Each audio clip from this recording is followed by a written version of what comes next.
नमस्कार। Study classes में आपका स्वागत है। तो आज हम लेसन प्लान यानी पाठ योजना को देखेंगे। आज का जो विषय है वह है भूगोल, जबकि जिस टॉपिक यानी जिस प्रकरण पर लेसन प्लान बनाया गया है वह है भारत, जलवायु, वनस्पति तथा वन्य प्राणी। ये क्लास 6 से संबंधित है। आप सामाजिक विज्ञान पुस्तक के अंतर्गत इस चैप्टर को देख सकते हैं जो कि क्लास 6 से संबंधित है। अगर और भी लेसन प्लान बना हुआ आप देखना चाहें तो प्लेलिस्ट में जाकर देख सकते हैं। आपको वहां पर बहुत सारा लेसन प्लान बनाया हुआ मिल जाएगा। तो आइए आज का टॉपिक देखते हैं। आज का जो टॉपिक यानी प्रकरण है जिस पर लेसन प्लान बनाया गया है वह है भारत, जलवायु, वनस्पति तथा वन्य प्राणी। पाठ्य योजना जब भी बनाना स्टार्ट करें आप रजिस्टर के लेफ्ट पेज से स्टार्ट करें। सबसे पहले लिखें विद्यालय का नाम, जिस विद्यालय में पढ़ाने के लिए आपको जाना है, फिर अपना नाम लिखें, फिर आपका रोल नंबर क्या है वो लिखें, विषय हो जाएगा भूगोल, प्रकरण हो जाएगा भारत, जलवायु, वनस्पति तथा वन्य प्राणी। यानी कि जिस पर लेसन प्लान बनाना है प्रकरण में उस चीज को लिखना होता है। किस क्लास के लिए है तो 6 क्लास के लिए है। कितने समय तक आपको पढ़ाना है तो जो क्लासेस होती है वो 35 या 40 मिनट की होती है। किस घंटे में आपको पढ़ाने के लिए मिला है वो लिखेंगे, डेट क्या है और सत्र कौन सा चल रहा है आपका उस चीज को लिखेंगे। उसके बाद समान उद्देश्य में हम 5 पॉइंट डालेंगे जो कि हमारा विषय से संबंधित होगा। इसका उद्देश्य क्या है, जैसे पहला नंबर है, जैसे कि हमारे यहाँ पर विषय है भूगोल, तो पहला नंबर यहाँ पर देखेंगे छात्रों में भूगोल विषय के प्रति रुचि उत्पन्न करना। दूसरा है छात्रों को भौगोलिक तथ्यों का ज्ञान कराना। तीसरा, छात्रों को भौगोलिक परिस्थितियों का ज्ञान कराना। चौथा है छात्रों का सामाजिक व मानसिक विकास करना। और पांचवा है छात्रों को सामाजिक विज्ञान की दैनिक जीवन में उपयोगिता बताना।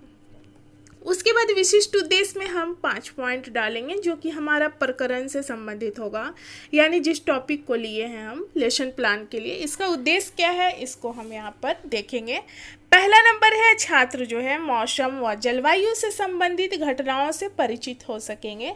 दूसरा नंबर है छात्र भारत की जलवायु का अध्ययन कर सकेंगे। तीसरा, छात्र जलवायु परिवर्तन से संबंधित घटनाओं से अवगत हो सकेंगे।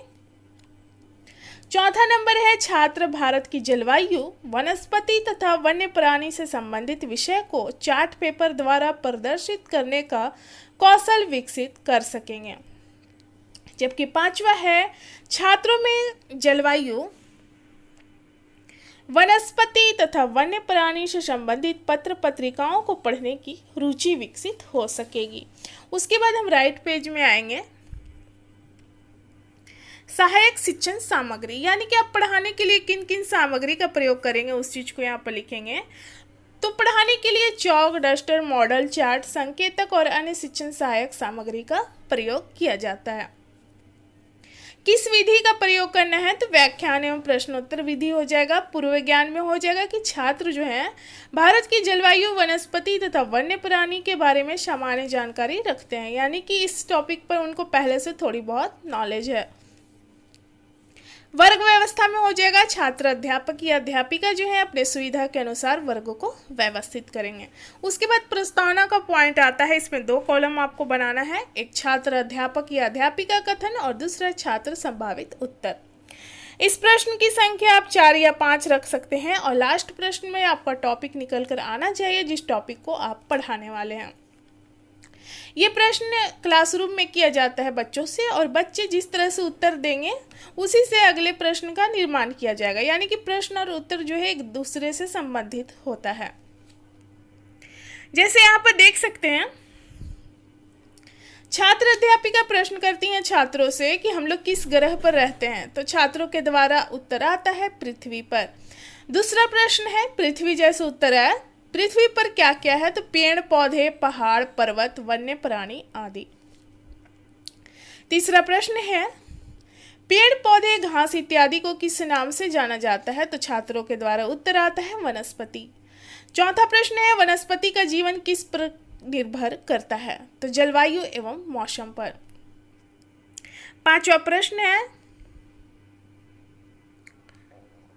प्रश्न है, जलवायु, वनस्पति तथा वन्य प्राणी के बारे में विस्तार पूर्वक बताएं। तो छात्र उत्तर नहीं दे पाते हैं अच्छे तरीके से, तो इसलिए हम यहाँ पर लिखेंगे समस्यात्मक।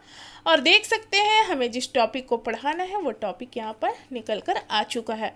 तो छात्र अध्यापिका कथन में हो जाएगा भारत की जलवायु, वनस्पति तथा वन्य प्राणी, और पाठ की उद्घोषणा में हो जाएगा आज हम लोग जो है भारत की जलवायु, वनस्पति तथा वन्य प्राणी के बारे में विस्तार पूर्वक अध्ययन करेंगे। उसके बाद हम अगले पेज में आएंगे जिसमें दोनों साइड का पेज यूज करना है। आपको 4 कॉलम बनाना है यहाँ पर, जो कि प्रस्तुतिकरण के नाम से जाना जाता है।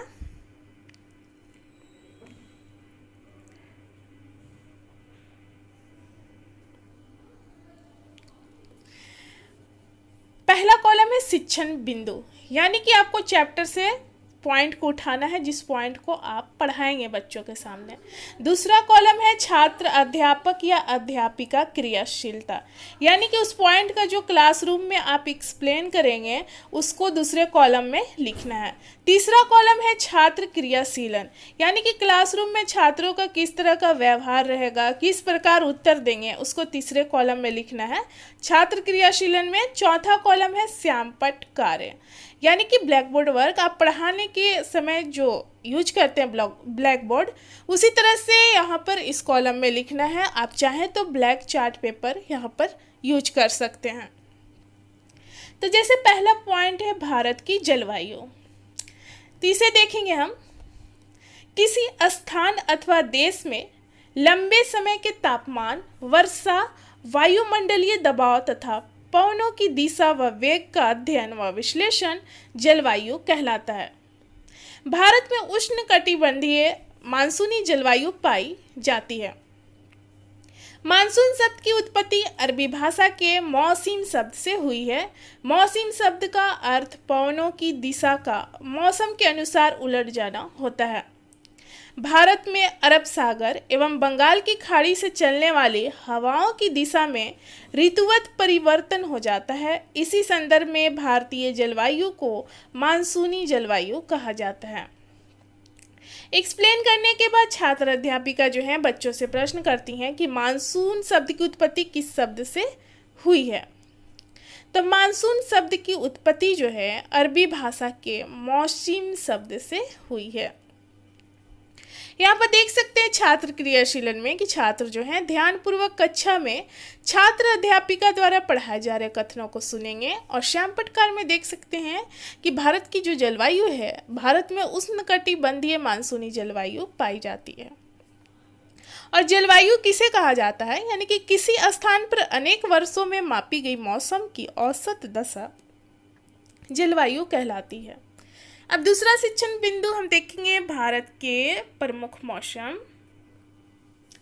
भारत में जो प्रमुख मौसम है जिसे हम देख सकते हैं शीत ऋतु, जो कि दिसंबर से फरवरी का महीना होता है। ग्रीष्म ऋतु मार्च से मई का महीना होता है। वर्षा ऋतु जून से सितंबर तक का होता है। और शरद ऋतु अक्टूबर से नवंबर तक होता है। तो यहाँ पर देख सकते हैं दिसंबर से फरवरी तक ठंडा मौसम यानी कि शीत ऋतु, मार्च से मई तक गर्म मौसम यानी ग्रीष्म ऋतु, जून से सितंबर तक दक्षिण पश्चिम मानसून का मौसम यानी कि वर्षा ऋतु, अक्टूबर नवंबर में मानसून के लौटने का मौसम जो होता है वो शरद ऋतु कहलाता है।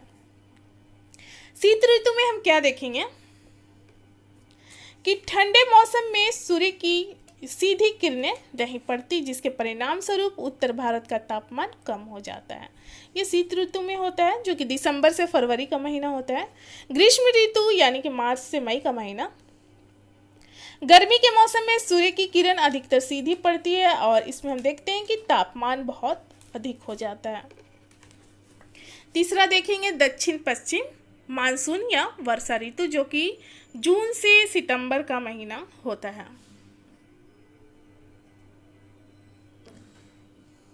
यह मानसून के आने तथा आगे बढ़ने का मौसम होता है। इस समय पवन जो है बंगाल की खाड़ी तथा अरब सागर से स्थल की ओर बहती है। जब ये पवनें पहाड़ों से टकराती हैं तब वर्षा होती है। और इसके अंतर्गत चौथा जो पॉइंट हमारा वो है मानसून के लौटने का मौसम या शरद ऋतु के नाम से हम जानते हैं, जो कि अक्टूबर से नवंबर तक का महीना होता है। इसमें अक्टूबर से नवंबर के बीच देखते हैं हम। इस समय पवन स्थल भाग से लौटकर बंगाल की खाड़ी की ओर बहती है। यह मानसून के लौटने का मौसम होता है। भारत के दक्षिण भाग विशेषकर तमिलनाडु तक आंध्र प्रदेश में इस मौसम में वर्षा होती है। यहाँ पर देख सकते हैं छात्र अध्यापिका जो है बच्चों से प्रश्न करती हैं कि लौटते मानसून की ऋतु किसे कहा गया है। तो शरद ऋतु को कहा गया है, जो कि अक्टूबर से नवंबर तक होता है।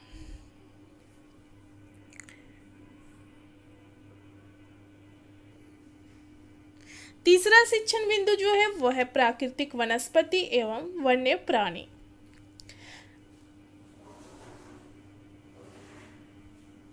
घास, झाड़ियाँ तथा पौधे जो बिना मनुष्य की सहायता के उपजते हैं, उन्हें प्राकृतिक वनस्पति कहा जाता है। जलवायु की विभिन्नता के कारण भारत में अलग अलग तरह की वनस्पति पाई जाती है। वन जो है विभिन्न प्रकार के वन्य जीवों का निवास होता है। वनों में जंतु की हजारों प्रजातियां तथा बड़ी संख्या में विभिन्न प्रकार के सरीसृपों, उभयचरों, पक्षियों व स्तनधारियों, कीटों तथा कृमियों का निवास होता है। प्रत्येक वर्ष अक्टूबर के प्रथम सप्ताह को वन्य जीव सप्ताह के रूप में मनाया जाता है, ताकि वन्य जीवों के निवास को सुरक्षित रखने के लिए जागरूकता लाई जा सके। इसी से संबंधित प्रश्न करती हैं छात्र अध्यापिका बच्चों से कि वन्य जीव सप्ताह कब मनाया जाता है। तो छात्रों के द्वारा उत्तर आता है अक्टूबर के प्रथम सप्ताह में। श्याम पटकार में देख सकते हैं कि प्राकृतिक वनस्पति जो है घास, झाड़ियों तथा पौधे जो बिना मनुष्य की सहायता के उपजते हैं, उन्हें प्राकृतिक वनस्पति कहा जाता है। वन्य जीव एवं उनके निवास को संरक्षित रखने के लिए अक्टूबर के प्रथम सप्ताह को वन्य जीव सप्ताह के रूप में मनाया जाता है। तो यहाँ पर प्रस्तुतिकरण के अंतर्गत जितने पॉइंट थे समाप्त हुआ। अब उसके बाद मूल्यांकन करेंगे, अगले पेज में आएंगे। मूल्यांकन में क्या होता है कि आप जो पढ़ाए हैं, आप जिस चैप्टर को पढ़ाए हैं उसी से प्रश्न करना है छात्रों से, और छात्र जो है वो क्लासरूम में ही उत्तर देंगे, और जिस तरह से वे उत्तर देंगे उस आधार पे आप पता लगा सकते हैं कि जो भी बच्चों के सामने टॉपिक को क्लियर किया गया वो उनको समझ में आया है या नहीं। इस प्रश्न की संख्या आप 4 या 5 रख सकते हैं। जैसे पहला प्रश्न है जलवायु किसे कहा जाता है, दूसरा प्रश्न है भारत में किस प्रकार की जलवायु पाई जाती है, तीसरा प्रश्न है मानसून शब्द की उत्पत्ति अरबी भाषा के किस शब्द से हुई है, चौथा प्रश्न है भारत के प्रमुख मौसम का नाम बताएं, और पांचवा है प्राकृतिक वनस्पति किसे कहा जाता है। उसके बाद पुनरावृत्ति, यानी कि आप जो चीज़ पढ़ाए हैं उसको एक छोटे क्रम में बच्चों के सामने प्रस्तुत कर देना है। किसी स्थान पर अनेक वर्षों में मापी गई मौसम की औसत दशा जलवायु कहलाती है। भारत में उष्णकटिबंधीय मानसूनी जलवायु पाई जाती है। भारत के प्रमुख मौसम है शीत ऋतु, ग्रीष्म ऋतु, वर्षा ऋतु और शरद ऋतु। घास, झाड़ी तथा पौधे जो बिना मनुष्य की सहायता से उपजते हैं, उन्हें प्राकृतिक वनस्पति कहा जाता है। पुनरावृत्ति के बाद होमवर्क दिया जाता है, मतलब गृह कार्य। इसमें प्रश्न की संख्या आप 2 या 3 रख सकते हैं। और जैसे कि हम देख सकते हैं यहाँ पर प्रश्न जो है भारत की जलवायु का वर्णन करें। दूसरा प्रश्न है भारत में लौटते मानसून के कारण वर्षा कहाँ होती है। तो जो लेसन प्लान है भूगोल के अंतर्गत हमारा समाप्त हुआ। मिलते हैं अगले वीडियो में अगले लेसन प्लान के साथ। धन्यवाद।